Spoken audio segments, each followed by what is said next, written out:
बच्चे लोग कैसे हो तुम सारे। उम्मीद करता हूँ बहुत सारे सेफ हो गए। बाहर बहुत डेंजरस है बेटा, मत निकलना, घर में रहना। हो सके तो जब मम्मी पापा बाहर निकल रहे हैं तो उनको भी बताना कि मास्क लगा के जाए, वापस आए तो सैनिटाइज करें, क्योंकि बहुत ज़्यादा महामारी है बेटा। सो आप सेफ रहेंगे, घर में रहेंगे तो सेफ रहेंगे, ठीक है। आज हमारा जो टॉपिक है, जो हमने लास्ट टॉपिक छोड़ा था उसके आगे का हम पढ़ने वाले हैं, क्लास 6 का कंप्यूटर। आज हम पढ़ेंगे हैंड हेल्ड डिवाइसेस। जैसा नाम है वैसे इसका काम है। हैंड हेल्ड डिवाइसेस क्या होते हैं? हैंड हेल्ड, जो डिवाइस आपके हाथ में आ जाए उसको हम हैंड हेल्ड डिवाइसेस कहते हैं। ऐसे कौन से कंप्यूटर्स हैं जो हमारे हाथों में आ जाते हैं? बिल्कुल सही, आपके आधों के मन में तो आ गया होगा योर स्मार्टफोन। सबसे पहले तो हमारे मन में वही आता है। तो हैंड हेल्ड डिवाइसेस, मैंने डेफिनेशन भी यहाँ लिख रखी है। A handheld device is the computer that is held in hand and can conventionally be stored in a pocket. तो ऑब्वियसली जो आप हाथ में रखते हो तो मोबाइल रखते नहीं हो, ऑब्वियसली अपने पॉकेट्स में रखते हो।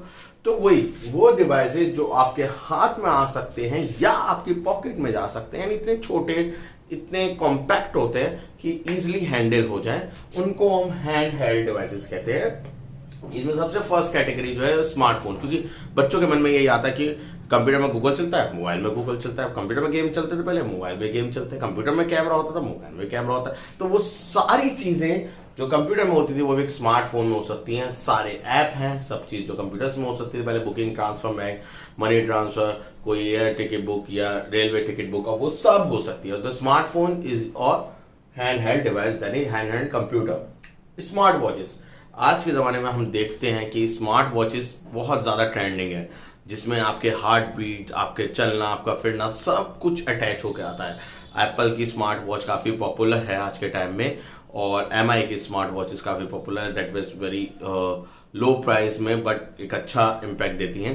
तो these are something which is now come in the category of hand held devices. वहाँ से आप अपना मोबाइल कंट्रोल कर सकते हैं। इवन कई स्मार्ट वॉचेस में इतने छोटे होके इतने कॉम्पैक्ट फीचर्स होते हैं, उसमें से आप वीडियो कॉलिंग कर सकते हो, उससे कंट्रोल कर सकते हो मोबाइल फोन को। So each and everything over there. After that, ये बच्चों के लिए एक फॉर एग्जाम्पल गेमिंग कंसोल। ये आप लोगों ने देखा होगा, प्ले स्टेशन जो होता है, प्ले स्टेशन एक सेटअप होता है जो टीवी के साथ या पर्टिकुलर चीजों के साथ होता है, बट ऐसा ही इसका छोटा फॉर्म आती है, इतनी छोटी छोटी बोर्ड की तरह, that is known as gaming console. पहले के जमाने में हम लोग जब छोटे थे तो एक वीडियो गेम आता था हाथ में खेलने लायक, उसी का एक अपग्रेड वर्जन समझ सकते हो, गेमिंग कंसोल। इसके बाद आपका आता है एम्बेडेड कंप्यूटर। एम्बेडेड कंप्यूटर एक तरीके से स्मॉल कंप्यूटर ही है जो एक बहुत बड़ी मशीनरी के अंदर फिट करा जा सकता है, बट ये कुछ स्पेसिफिक पर्पस के लिए डिजाइन होता है। सारी चीजें हम इसमें नहीं कर सकते, कुछ स्पेसिफिक पर्पस। इसमें वो सारी चीजें होती हैं जैसे input device, output device, RAM, ROM, clock, memory, सब चीजें होती है, बट ये कोई एक पर्टिकुलर पर्पस के लिए डिजाइन होती है। यानी सारे काम आप नहीं कर सकते। जैसे कंप्यूटर से आप गाने सुन सकते हैं, मूवी देख सकते हैं, बट वो सारे काम हम इस एम्बेडेड कंप्यूटर से नहीं करते। It's a kind of a chip. जैसे फॉर एग्जांपल मैं अगर बोलूं, एटीएम मशीन में जो कंप्यूटर लगा हुआ है या जो चिप लगी हुई है वो एम्बेडेड कंप्यूटर है। आपकी ऑटोमेटिक जो कार्स आती हैं उसमें जो लगा होता है वो एम्बेडेड कंप्यूटर है। वॉशिंग मशीन में जो फुल्ली ऑटोमेटिक मशीन आती है उसमें जो लगता है वो एक कंप्यूटर चिप है। तो वो सारी कैटेगरी किस में आती है? आपकी एम्बेडेड कंप्यूटर्स में आती है। तो जो जो चीजें मैंने बोली इनको आप एक बार को नोट डाउन करिए। हैंड हेल्ड डिवाइसेस वो डिवाइसेस होते हैं जो आपके हाथ में आ जाए। तो वो सारी कंप्यूटराइज्ड डिवाइसेस जो आपके हाथ में आ सकते हैं उसको हम हैंड हेल्ड डिवाइसेस बोलेंगे, या कन्वेंशनली आपकी पॉकेट्स में। स्मार्टफोन्स इसकी सबसे फर्स्ट कैटेगरी, ये आप सभी जानते हो, तो मुझे इसे ज्यादा एक्सप्लेन करने की जरूरत नहीं है। स्मार्ट वॉच क्या होता है? स्मार्ट वॉच वो होता है जैसे जो हमारी घड़ियां जो होती है वो काफी स्मार्टली एक्ट करती हैं। उसमें हम अपनी हार्ट बीट, अपना चलना, अपना फिरना, even there are some smart watches जहां से आप वीडियो कॉलिंग और कॉन्फ्रेंस कॉल कुछ भी कर सकते हैं, तो वो स्मार्ट वॉच की कैटेगरी में आएगा। गेमिंग कंसोल मैंने अभी जैसे बताया, वो पर्टिकुलरली डिजाइन ही होता है to play the games. And then last, your embedded computer is a kind of a chip which is designed or integrated to the big machineries, ठीक है, फॉर अ पर्टिकुलर पर्पस। और वैसे उसमें clock होगी जो एक पर्टिकुलर टाइम के बाद ट्रिगर होगी, जिसके लिए वो बताएगा कि ओके ये वर्क करना है। जैसे फॉर एग्जांपल अगर मैं वॉशिंग मशीन की बात ले लूं या आपके ऑटोमेटिक कार इग्निशन की बात ले लूं जो आजकल चल रही है काफी, वो पर्टिकुलर जैसे कहते हैं कि रेड लाइट पे जाके वो ऑफ हो जाते हैं, क्योंकि अगर वो देखे काफी देर तक वो पॉइंट पे खड़ी हुई है तो वहां पे एक सिस्टम लगा दिया है कंप्यूटर सिस्टम की, वो अगर काफी देर तक इतनी देर खड़ी है तो इग्निशन ऑफ हो जाता है, जैसे जो पोल्यूशन सेविंग पर्पस के लिए डिजाइन करा गया है. So these all things are known as your handheld devices. So please note down each and everything and pause the video. Thank you. Okay बच्चों, अगर जिसने मेरी फर्स्ट वीडियो नहीं देखी क्लास 6 की, जिसमें मैंने कैटेगरीज ऑफ कंप्यूटर को बताया है, आपका micro computer, mini computer, main frame computer, super computer, तो उसका लिंक डिस्क्रिप्शन बॉक्स में है. आप उस पर जाके फर्स्ट पार्ट को देख सकते हैं, क्योंकि उसके बाद आपको हैंडहेल्ड डिवाइसेस समझ में आएगा. और अब इसके बाद बिल्कुल एक नया टॉपिक आता है, प्रोग्रामिंग लैंग्वेज. लैंग्वेज क्या होता है? प्रोग्रामिंग में जाने से पहले हम जानते हैं कि लैंग्वेज क्या होता है. जैसे मैं अभी आपके सामने हिंदी और इंग्लिश दोनों कंबाइन करके बोल रहा हूं, जिससे आपको समझ में आएगा, क्योंकि आपको इंग्लिश भी आती है और आपको हिंदी भी आती है. But think about an example. If I से कुछ भी चीज जापानीज या चाइनीज में अगर मैं बोलूं तो शायद वो आपको समझ में ना आए, या कोई और भाषा में बोलूं तो शायद वो आपको समझ में ना आए, क्योंकि वो लैंग्वेज आपको नहीं आती. ठीक है, तो language is something which we use to communicate. हम एक दूसरे से बातचीत करने के लिए इस्तेमाल करते हैं. सो प्रोग्रामिंग क्या होती है, उससे पहले जाने के लिए पहले हमें समझना होगा प्रोग्राम क्या होता है. Program is a set of instruction to do a specific work in a computer. Program एक सेट ऑफ इंस्ट्रक्शन है जो हम कंप्यूटर को प्रोवाइड करते हैं कि भाई ये चीज करो. Computer is a machine which wants instruction to do a something. वो अपने आप से कुछ नहीं करता.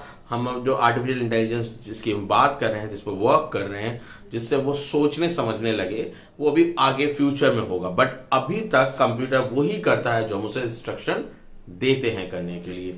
सो प्रोग्राम क्या होता है? प्रोग्राम भी वो सेट ऑफ इंस्ट्रक्शन होता है जो हम उससे करवाना चाहते हैं. फॉर एग्जांपल, अगर मैं एक ऑड नंबर की सीरीज प्रिंट कराने का प्रोग्राम देना चाहता हूं तो मेरा लॉजिक उसी पर्पज से डिजाइन होगा. मैं उसी पर्पज से सोचूंगा. मैं एक इंस्ट्रक्शन दूंगा, ओके एक नंबर ले लो, उसे चेक करो क्या वो ऑड है या इवन है. तो मैं एक स्पेसिफिकली तरीके से डिजाइन करूंगा उस प्रोग्राम को. तो प्रोग्राम क्या है? एक सेट ऑफ इंस्ट्रक्शन. जैसे चाय बनानी होती है तो एक इंस्ट्रक्शन को फॉलो करना होता है. भाई ऐसे ऐसे आपको डेगची लेनी है, गैस पे रखना है, दूध डालना है, पानी डालना है. एक set of instruction, you have to follow it. ऐसा नहीं कर सकते कि पानी लो और डाल दो. कहां डालोगे? डेगची नहीं रखी गैस पे, ठीक, या सब कुछ डालने का गैस ऑन करो, नहीं. You have to follow set of instructions कि डेगची रखी, गैस ऑन करी, पानी डाला, चाय पत्ती डाली, देन उबलने दिया, फिर चीनी डाली, फिर दूध डाला, एंड देन आपकी चाय रेडी. बट इसी इंस्ट्रक्शंस को अगर मैं ऊपर नीचे कर दूं तो चाय आपकी ready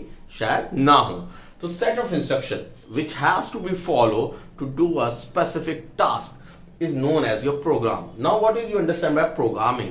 that the process of designing, writing and testing a program is called programming. जो मैंने वो instructions लिखे, वो जो algorithm मैंने लिखा चाय बनाने का, that is programming. ठीक है, प्रोग्राम आपको समझ में आया, सेट ऑफ इंस्ट्रक्शन. और जिसको मैं कर रहा हूँ शायद थोड़ी बहुत गलती हुई होगी, या डिजाइनिंग में मुझसे गलती हुई होगी, शायद मैंने जब टेस्ट करा तो मुझे पता चला ओह ये तो मैंने गड़बड़ कर दिया, तो मैंने उसे चेंज करा. That is known as your programming. Program के बनाने को प्रोग्रामिंग कहते हैं. जैसे मैं बोलता हूँ रन मतलब भागना, रनिंग भाग रहा है. Program is a set of instruction जो कंप्यूटर को कोई पर्टिकुलर टास्क कराएगा. प्रोग्रामिंग उस चीज को करने को कहते हैं. समझ में आया? प्रोग्रामर जो बंदा, जो कोई भी मेल और फीमेल उस चीज को करता है, प्रोग्राम को बनाता है, उसे हम प्रोग्रामर कहते हैं. Programmer writes a program in programming language. Programmer जो होता है, जो प्रोग्राम को लिखता है, उसको एक लैंग्वेज चाहिए उस प्रोग्रामिंग लैंग्वेज प्रोग्राम को लिखने के लिए. भाई कंप्यूटर हमारी भाषा थोड़ी समझेगा, कंप्यूटर कुछ स्पेसिफिक लैंग्वेज को समझता है. ठीक है, अब तुम्हारे मन में आ रहा हो सर कभी कभार तो आपने स्क्रैच हम लोगों ने क्लास 5th में पढ़ा था, उसमें तो हमारी लैंग्वेज को समझा था उसने, हमने इंग्लिश में लिखा था. ठीक, अभी मैं कंप्यूटर में क्लोज का बटन दबाता तो क्लोज हो जाता है, तो कंप्यूटर तो हमारी भाषा समझता है नहीं। वहां पे बीच में अभी हम पढ़ेंगे इंटरप्रेटर और कंपाइलर आता है बीच में, जो हमारी भाषा को उस कंप्यूटर की भाषा में कन्वर्ट करता है। तो अभी जो प्रोग्रामर होता है वो पर्टिकुलर स्पेसिफिक लैंग्वेज में लिखता है, हर एक प्रोग्रामर हर एक लैंग्वेज में नहीं लिख सकता। There are multiples of programming language जिनमें वो प्रोग्राम लिखते हैं। अभी बेसिकली जो हम डिवाइड करेंगे वो हम डिवाइड करेंगे प्रोग्रामिंग लैंग्वेज को लो लेवल प्रोग्रामिंग लैंग्वेज, ठीक है, लो लेवल प्रोग्रामिंग लैंग्वेज, और एक है हाई लेवल। अब लो लेवल और हाई लेवल प्रोग्रामिंग लैंग्वेज होती क्या है, जरा इसके लिए समझना होगा।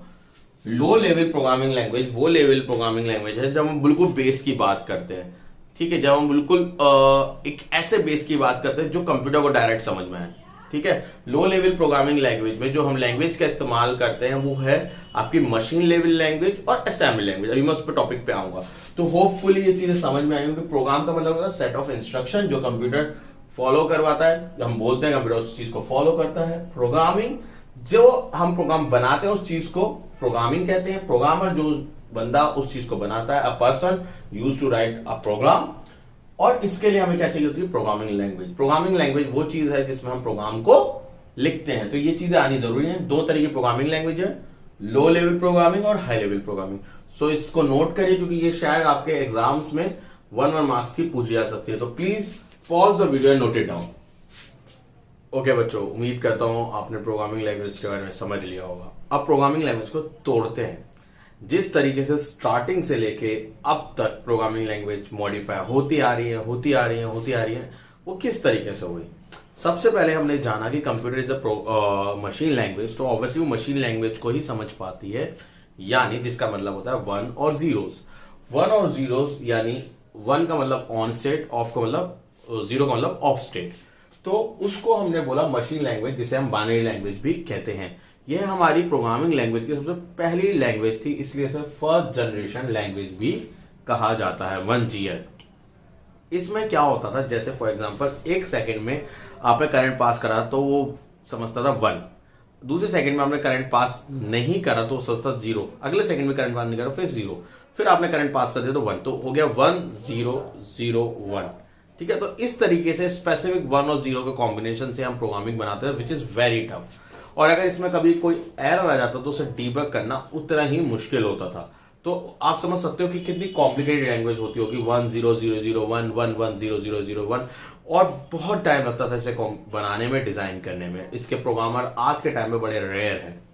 फिर इसके बाद आते हैं असेंबली लैंग्वेज। असेंबली लैंग्वेज में क्या हो गया, असेंबली लैंग्वेज एक तरीके से ये लैंग्वेज है कि हमने क्या करा, उसको थोड़ा सा मॉडर्नाइज कर दिया, उस लैंग्वेज को थोड़ा सा मॉडर्नाइज कर दिया। मतलब बोले तो मॉडर्नाइज करने का मतलब है उसमें कुछ इंग्लिश के वर्ड फर्स्ट टाइम इंट्रोड्यूस करे आफ्टर द मशीन लैंग्वेज। तो उसमें जब फर्स्ट टाइम लैंग्वेज इंट्रोड्यूस करे तो उसमें कुछ वर्ड यूज करे, ऐड, मल, डिव। अब जब ऐड, मल और डिव हमने ये वर्ड यूज करे तो वो चीज उसको समझ में नहीं आ रही। कंप्यूटर को कैसे समझ में आएगा ऐड का मतलब क्या होता है, मल्टीप्लाई का मतलब क्या होता है, तो उसको तो 1 और 0 समझ आता है। तो हमें ये लैंग्वेज को भी कन्वर्ट करना पड़ा, इसको हम सेकंड जनरेशन लैंग्वेज कहते हैं, और इसको भी हमें कन्वर्ट करना पड़ा, जिसे हम बोलते हैं आपका असेंबलर, जो इसको कन्वर्ट करता था हमारे मशीन लेवल लैंग्वेज, जिससे मशीन यानी कंप्यूटर आपका समझ सके। बट इसमें थोड़े वर्ड इजी आ गए, एड, मल, बाकी सब कोडिंग वैसी थी, तो इसलिए हमने इसे लो लेवल कैटेगरी में ही रखा है। इसके बाद आते हैं हाई लेवल लैंग्वेज, जिसमें पास्कल, फोर्ट्रान, C++, जावा, जिन पे हम अभी वर्क करते हैं, स्कूल लेवल पे पढ़ते हैं वो। ठीक है, इन्हें थर्ड जनरेशन लैंग्वेज भी कहा जाता है। इसमें काफी हद तक इंग्लिश के वर्ड यूज होते हैं, और ऑब्वियसली इंग्लिश है तो हमारे लिए कंफर्टेबल है, क्योंकि ये अंग्रेजों ने बनाया था, तो वहां के वर्ड से अगर ये कोई हिंदुस्तानी बनाता तो ऑब्वियसली ये हिंदी में होते, बट वहां पे बनाया तो इसके हैं, तो इसे हम थर्ड जनरेशन लैंग्वेज बोलते हैं। इसके बाद आता है modern high level language. Modern high level language में दो कैटेगरीज में हमने बांट दिया है, एक फोर्थ जनरेशन और एक फिफ्थ जनरेशन। फोर्थ जनरेशन में जो हम लेके आते हैं वो पाइथन, रूबी, पर्ल, PHP, मतलब एक तरीके से हाई लेवल से और ज्यादा एडवांस और इंग्लिश के वर्ड यूज हो रहे हैं, यानी जिससे कंफर्टेबल रहे प्रोग्रामर कि भाई वो जैसे हम आपस में इंग्लिश में बात कर सकते हैं, कम्युनिकेशन कर सकते हैं, वैसे ही वो भी ये कम्युनिकेशन कर सकता है। ये इस बेसिस पे बनाया हुआ चीज है। और 5th जनरेशन में मैंने एक लाइन लिखना मांगा है, these programming language are design to make the computer solve a given problem without any program. That means इसके लिए कोई स्पेसिफाइड नॉलेज भी होने की जरूरत नहीं है, ये अपने आप में खुद से उस प्रॉब्लम को सॉल्व कर सकता है, जिसकी मैं बात कर रहा था अभी प्रीवियस पार्ट में कि 5th जनरेशन यानी एक तरीके से बोले आर्टिफिशियल इंटेलिजेंस। ठीक, आपने यूट्यूब गूगल पे जाके सर्च करिएगा सोफिया, तो सोफिया आपको मिलेगा, एक रोबोट है जो कि आर्टिफिशियल इंटेलिजेंस से है। उसमें अगर आप उससे बातचीत करते हैं तो वो आपसे कम्युनिकेशन कर सकती है। तो दैट मीन्स उसको पीछे से बैठ के कोई कंट्रोल नहीं कर रहा, वो खुद ब खुद करती है। तो उसके लिए जो एग्जांपल्स है Prolog, Mercury, O P, S5। So hopefully ये चीजें समझ में आई होंगी प्रोग्रामिंग लैंग्वेज क्या है। अभी जो हम स्कूल लेवल पर ICSE में पढ़ाते हैं वो जावा है, ठीक है। और अगर मैं बात करूं CBSE के तो उसमें पाइथन भी ज्यादा डीप नहीं जाता उसमें, बट 4 लेवल जनरेशन लैंग्वेज जानने के लिए आपको ये आनी जरूरी है। मतलब आपको लॉजिक्स यहीं से मिलेंगे 3rd जनरेशन से, उसके बाद आगे के लिए है, ठीक है।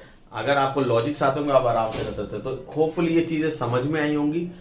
ठीक, अगेन मैं बोल रहा हूँ जिसने फर्स्ट पार्ट नहीं देखा सुपर कंप्यूटर और ये सब का, तो वो जाके देख सकता है। आशा करता हूँ ये सब चीजें समझ में आया और आपके लिए काफी यूजफुल है। प्लीज कमेंट सेक्शन में बताइएगा कि आपको ये सेगमेंट कैसा लगा, क्योंकि मैंने इसमें एग्जाम्पल्स और सब चीजों को इन्वॉल्व करके बताया है, ठीक है। आप अब इसका नेक्स्ट पार्ट रहेगा आपका ट्रांसलेटर, वो मैं नेक्स्ट पार्ट में निकालूंगा। और अगर आपको अच्छा लगा तो प्लीज बताइएगा, मोटिवेट करिएगा। आप सब बच्चों के मोटिवेशन से मुझे बहुत बहुत बहुत अच्छा लगता है। और बच्चों में आपको प्लीज बता रहा हूँ, प्लीज प्लीज अपना ध्यान रखिए, बाहर ना निकलिए पेंडेमिक के टाइम में, अपना ध्यान रखिए, अपने फैमिली का ध्यान रखिए। और अगर कोई बहुत इमरजेंसी और बाहर जाना पड़ रहा है तो प्लीज मास्क जरूर करें, वो आपकी सेफ्टी है और दूसरे की सेफ्टी के लिए भी। और अगर ये वीडियो अच्छा लगा तो लाइक करें, मेरे चैनल को सब्सक्राइब करें और आगे जिन जिन लोगों की जरूरत के लिए है उनको फॉरवर्ड कर दें, ठीक है। God bless you all.